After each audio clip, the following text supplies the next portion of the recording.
50분에 10분만 쉬고 10시부터 본격적으로 이정 목사님 뭐 좀 하실 말씀이 있어요? 전체적으로 좀 읽어가려면 한 말씀 하시면 당황스럽습니다. 개인적으로 제 구성이 되게 마음에 드는데요. 맨 처음부터 이렇게 실천적으로 뭘 해야 된다고 얘기하지 않고 성경 텍스트를 어떻게 얘기하고 그래서 그 종합하고 어떻게 해석해서 우리 시대로 끌어올까에 대한 얘기인데 신학교에서 교육하는 시스템하고 되게 똑같아요. 성서학을 중심으로 하고 그 바탕으로 소위 말하는 조직신학을 위해 얹고 그 바탕으로 해서 해석한 면에서 실천신학으로 선교학이든지 뭐 아니면 설교학이든지 뭐 이런 식으로 구성되는 그 시스템을 아주 충실하게 닦아낸 것 같다는 생각이 들고요. 강론으로서는 좀 뭐 들어가면 여러 가지 이야기가 있지만 굉장히 괜찮은 접근 방법이 아닐까라고 개인적으로 생각을 했습니다. 제가 잘 몰랐다. 제가 네, 혹시 뭐 다른 말씀 있으세요?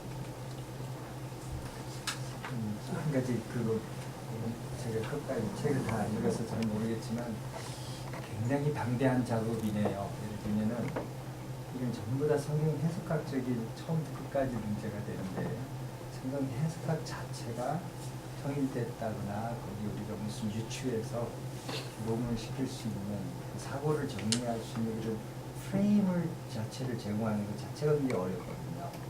근데 그럴 때 여기 계신 분들이 이걸 읽어가면서 어떻게 추천할 수 있을까? 왜냐하면 그런 추천하는 자체가 전부 다 자기 성경 해석학적인 전제 속에서 나와야 되는데 해석학 전제가 다 다를 텐데 이런 어프로치, 그러니까 텍스트를 해석을 하고 하는 프로세스 자체가 그 프레임 따라 보일 텐데 그것이 굉장히 어려운 작업이겠다는 생각을 제가 들으면서 들었어요. 앞으로 이제 어떻게 이거 풀어갈지는 이제 좀 전 두고 봐야 되겠지만. 네. 목사님들 좀 말씀하고 계셔서 제 목사님 말씀하시는 혹시 뭐 이 책을 이끌고 가는 이분의 방법이나 입장에 대해서 그 얘기는 좀 나는 이런 문제가 있다고 생각한다 이렇게 하나 얘기해 놓고 가시 그러실 분이 있으시면 말씀하세요. 공대 교수님들은 앞부분 이렇게 딱 한번 인트로덕션을 받으시고 느낌이 어떠신가요?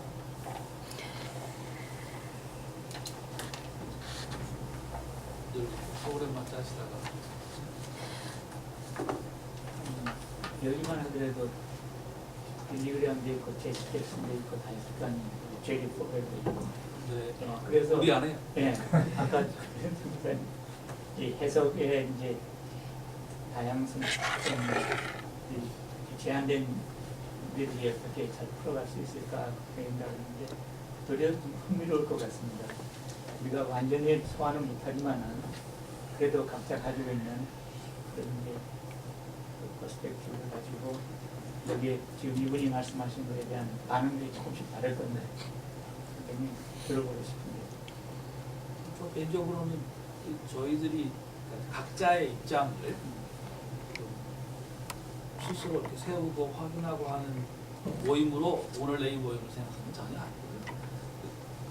유자 데이스 선생이 용감하게 본인이 이렇게 해보겠다고 하니까 이분의 얘기를 같이 좀 이렇게 향유하면서 즐기면서 선배 그리스도인이 이렇게 한 거에 대해서 좀 이것 자체를 기본적으로 고마워하고 함께 그분의 컨트리뷰션 위에서 생각해보는 자리를 잡는다. 저희가 생각해서 어떻게 이루어질지 모르겠습니다만 내일 저녁에 저희가 여기서 뭐 당을 하나 만든다든지 출마시키지 한다든지 그런 결론은 전혀 예상하고 있지는 않고요.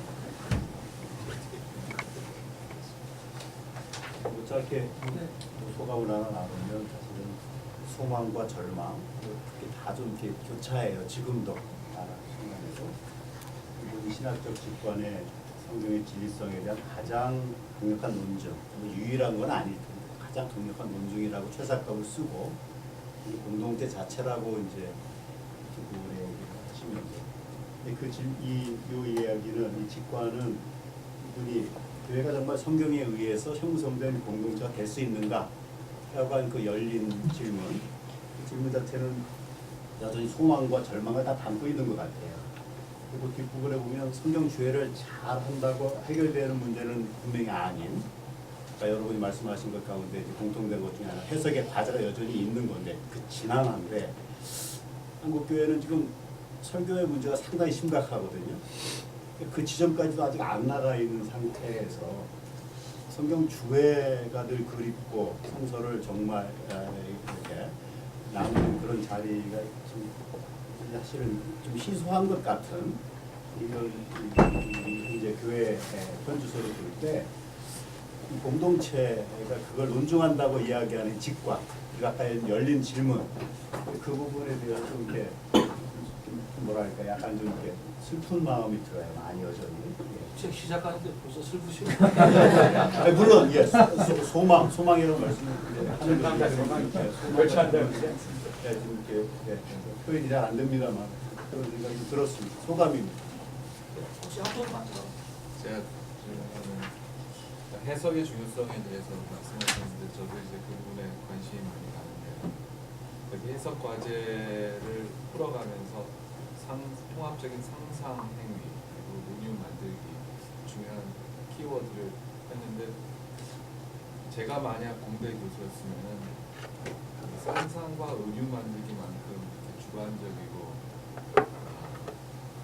자의적일 수 있는 것은 없을 것 같다는 생각이 들어서 정태선 회장님 말씀하신 것처럼 해석의 프레임워크로 이것이 타당한 것인가라는 질문을 먼저 들거든요. 여기에 대한 조금 백그라운드가 알려지고 좀 필요하지 않을까. 그것을 할 수 있는 시간은 없는 것 같고요. 과목으로 보면 뭐죠? 이게 다 무슨 수치 해석이니 무슨 해석이란 말을 쓰시긴 하더라고요. 상상이라는 말은 사용 안 그러나 하는 좀 것 이런 같은데 식으로 쓰지는 않아요. 네. 어쨌든 말은 쓰니까요. 요즘 상상도 디자인 띵킹이 우리 최희열 교수님 방 앞에가 상상 랩이에요. 네. 어쨌든 붙잡아야 되기 때문에 선생님들은 자꾸 흩어놓으시고 저는 계속 붙잡아보려고. 이분이 이제 대표적인 쓴 책이 세 개 있어요. 하나가 이제 페이스 오브 지저스 크라이스트, 그 첫 번째 박사 논문 책이고요. 두 번째가 88년에 나왔던 이코노스 스크리처라고 해서 구약의 인터텍스츄얼리티를 쓰는 거예요. 구약의 얘기를 가지고 이게 신약 속에 마치 이코스 메아리처럼 들리는 구약의 얘기를 가지고 신약을 해석하는 방법을 얘기하고 이제 세 번째 레이저 책이 이거거든요. 앞에 두 얘기가 첫 번째 이제 페이스 오브 지저스 크라이스트가 갈라디아서를 다루는데 내러티브 어프로치로 다뤄요.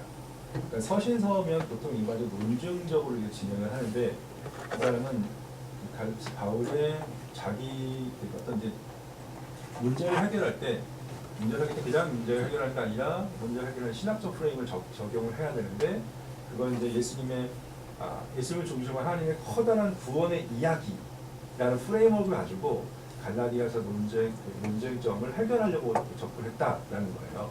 그러니까 뒤에서 나겠지만 어떤 사건으로 어떤 윤리적인 이슈나 문제를 해결하는 게 아니라 접근하려면 하나님의 구원이라는 커다란 그림 아니면 커다란 이야기의 관점 속에서 지금 한 부분이 있는 이 문제를 어떻게 해결할 것이냐 이 문제를 가지고 있어서 이 사람의 관심이 내러티브예요.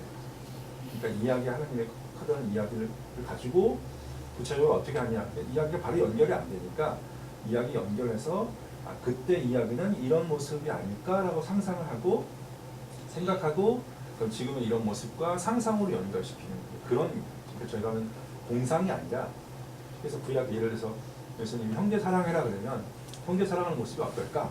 그림을 그리고 그 형제 사랑의 모습을 지금 우리에서 그림을 하는데 근데 그 그림을 메타포로 은유로 이야기하고 이미지네이션으로 이야기해서 연결시킨다 뭐 이런 개념이에요.